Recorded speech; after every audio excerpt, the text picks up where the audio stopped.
tired of feeling tired? Done with diet culture? Overwhelmed by conflicting nutrition and fitness messages? Then join us, your hosts of the Nutrition Revolution podcast, as we take a deep dive into all things women's fitness and nutrition. I'm Kimberly. And I'm Tabitha. And together we are debunking diet culture myths and giving you the tools you need to finally see the results you're looking for. It's time to revolutionize your nutrition and training. Hard to believe we are at the end of season 2. That flew by. Wild, right? Yeah. Feels like we just started season 1. It does. And we're at season 2. Here we are. This is going to be the last episode of season 2. And then we're going to take a little Summer hiatus to keep us from burning out. Yes. And also so that people can submit. What do you want to know? Right? Yeah. What do you want to talk about for season 3? And already thinking season 3. But to send us off with a bang, we're going to talk about summer without self-sabotage, how to enjoy your life and keep your results. And I'm going to drop a little truth bomb right now, a little hard truth, ladies. You don't lose your progress in the summer. You're losing your structure. And to be very honest, if 2 to 3 months can undo your year, your plan was never sustainable, right? Preach. And summer, I feel like we're in church. Go. Summer isn't really the problem. It's your habits. Yeah. Inconsistency is the problem, right? Because summer is ultimately exposing your habits. It's not breaking them. Because when something is a habit, it doesn't matter what time of year it is. It doesn't matter what you've got going on. Yeah. It's what you do, right? So summer's going to be exposing those habits. What do those habits look like? What did you do all year? What habits did you cultivate?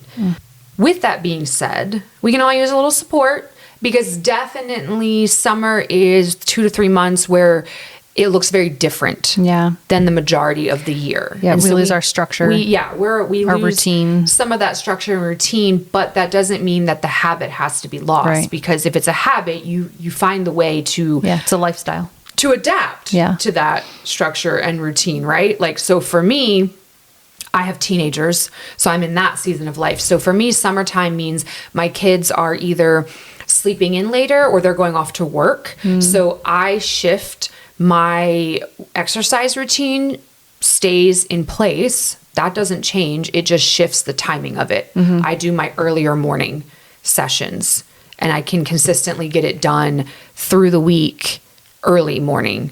So that way I'm finished before everybody else is up. Yeah.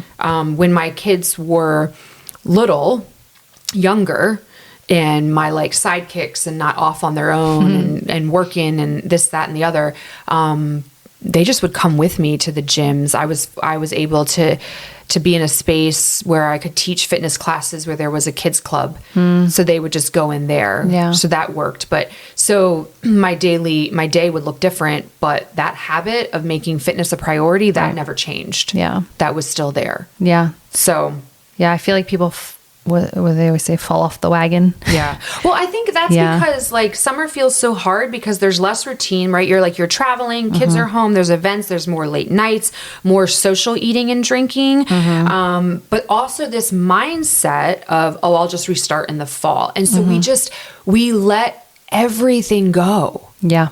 And do it under the guise of like, just everything's different. So just summer. I can't I'll get possibly stay true to my goals, my health, my habit, my lifestyle. Like, no, that's not the way. It's an excuse, not an actual reason.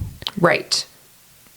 Missing something for a few days is so different than quitting for weeks or 2 months. Yeah, well, and even like, I mean, I go on vacation and go away, have things that I have to do a lot, and I adapt this mindset of look for opportunities to move, right? So if we always laugh that we don't have relaxing vacations, we have like hiking and biking. That's the best kind of vacation. Like it's not relaxing. Do you build some relaxation into it though a little bit? I mean, we just like to get out there and do stuff, right? Yeah. So, I mean, when we go to the Outer Banks, we sit on the beach, during the day, but that's we usually like wake up and go do something. But that's what I like to do. If I'm doing a beach vacation, I like to get up in the morning and go go walk for a walk or a run or hike or do like a workout or something. And then I will enjoy my good sand take rock. like a nice nap.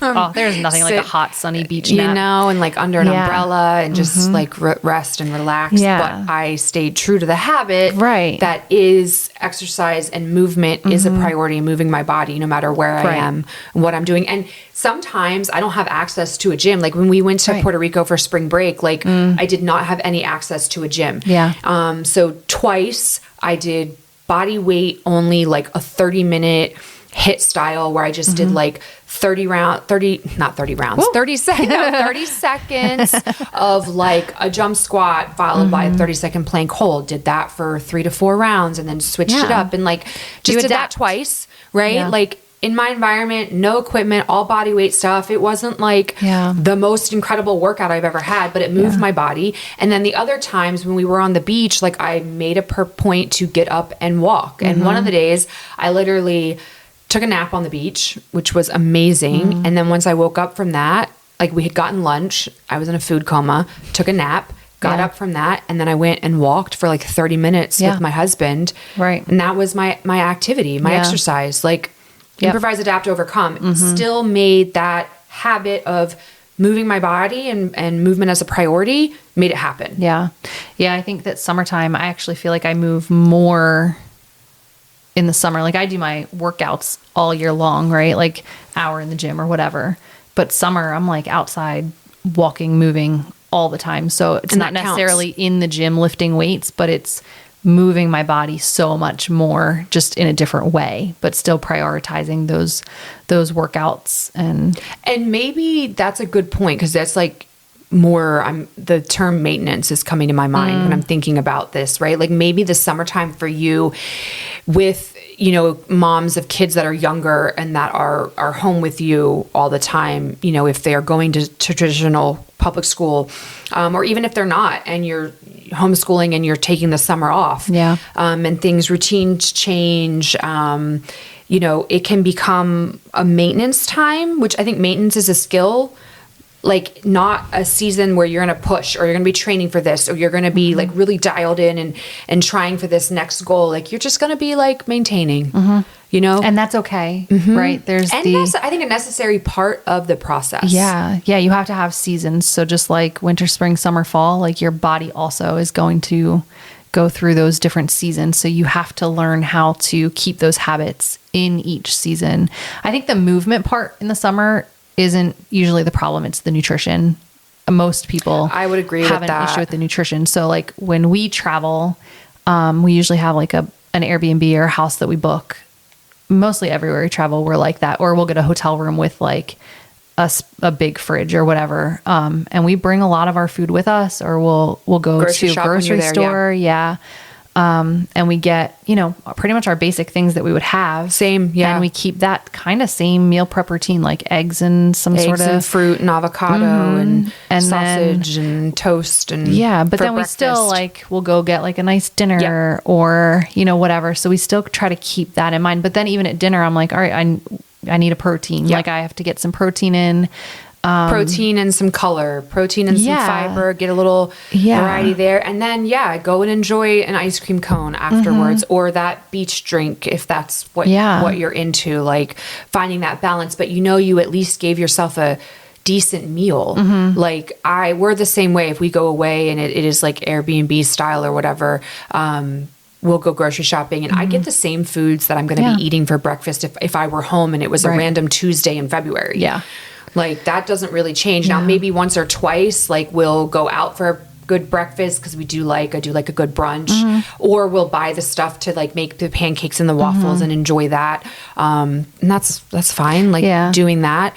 But again, still at the root of it, I'm having my eggs with half an avocado diced up on it and a side of some berries or watermelon, or like getting in a variety of nutrient dense foods with every meal. And then, so then when I do have the treat or the snack, the ice cream, whatever, it's not like all the foods I've been eating have been like donut and pastry at breakfast, pizza and soft pretzel and, you know, candy at lunch. And then dinner is kind of more of the same where it's just like junk food. Chips and I'm feeling sick. Right.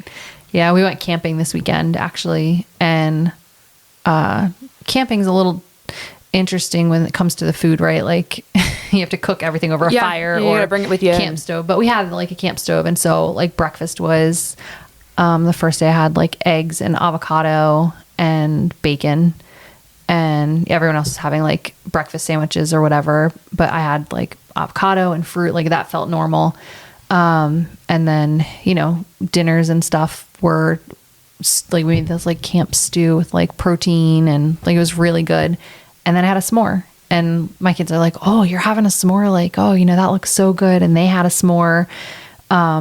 And so it was like, we still kept it normal. Like you still pack the same kind of idea. Like, what is my plate going to look like? Is it going to have some color and some protein on it? And then, you move forward. So if I can make it work camping.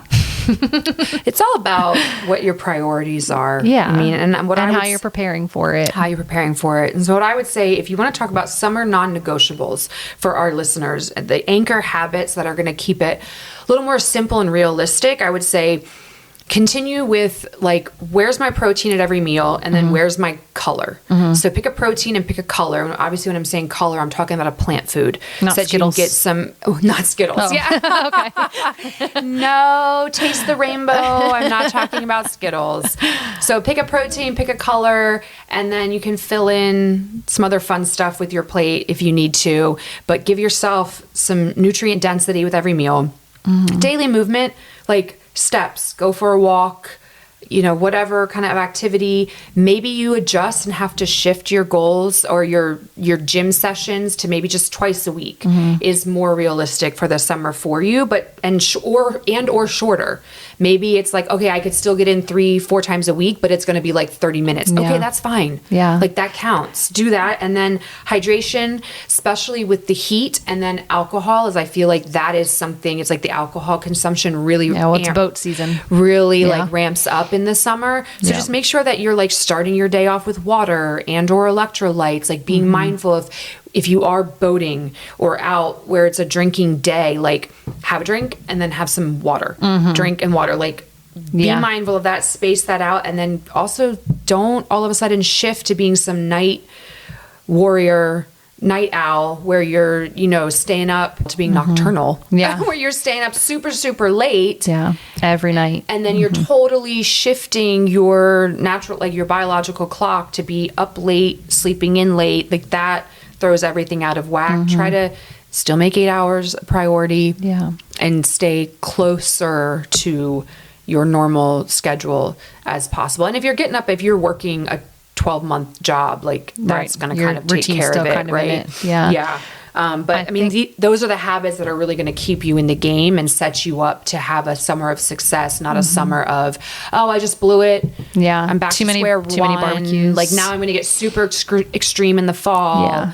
And then repeat that cycle of like binge restrict. Yeah. I think also like navigating parties and all of those events, bring stuff with you too. Like you can go to a barbecue and still eat well, still move well, still enjoy it. Like that's the other side. Like it's also summer. You should be enjoying like ice cream with your kids if you're off and doing stuff, or going to parties and eating without feeling like guilty about actually living your life. Like there are moments that you're going to enjoy those things. But it's just for the most part, right? Like really the parties are probably on the weekend. So during the week, you can keep that kind of same structure and not feel guilty about overindulging at a party. Yeah. And I think to like wrap this up, final episode of the season, what I would say is if you go into the summer with the mindset that like, oh, it's just summer, so like whatever happens, I'm going to start over in the fall, you're kind of setting yourself up for not success. Okay. Right. Like, don't change the script to I'm going to adjust. Things are going to look different for the next 2 to 3 months because of X, Y, and Z. Yeah. Everybody's situation is different. I'm not going to say I'm going to start over in the fall. I'm going to adjust. And then these are my 2 to 3 non-negotiables: nutrient dense meals, some form of regular movement, and sleep, or, strength training 3 times a week, hydration and a plant food with every meal. Like figure out what those non-negotiables are and stick to that. So adjust. Don't say I'm just going to start over and then give up and then let like the wheels fall off the bus and the entire frame completely catch fire and burn to the ground, and you're a smoldering pile of ash come September 1st, and then we are getting phone calls from every single person that's like, what do I do? And you're overwhelmed, and you're ashamed of yourself, disappointed in yourself, and now you feel like you have to go so extreme in the other way. Like don't quit, just adjust. Yeah, and if you've listened to the podcast for the last 2 seasons, you should have this down now that like your habits, your environments, the things that you do for yourself make you who you are. And they, that's how you're hitting your goals, is all of these little habits and having, like Tabitha said, these non-negotiables, even if it's just 1 or 2 non-negotiables to get you through those stickier seasons. It's really important. Keep listening to the episodes, go back, catch up on ones that you haven't listened to, or re-listen to ones that you maybe need a reminder of while we're gone, so you don't miss us every week. Yeah. And remember, this summer, stay consistent even when life isn't. And instead of thinking I'm going to start over this fall, tell yourself I am going to adjust to the schedule that is this summer. Yeah. And enjoy it. Have a great summer, y'all. Yeah. See you guys. Thanks for spending your time with us. If you found this podcast helpful, we would love for you to share it with your friends and family. And don't forget to subscribe on your podcast platform. If you have nutrition or fitness questions you want answered on future episodes, we would love to hear from you. You can submit these questions to our email, thenutritionrevolutionpodcast@gmail.com, and follow us on Instagram @thenutritionrevolutionpodcast.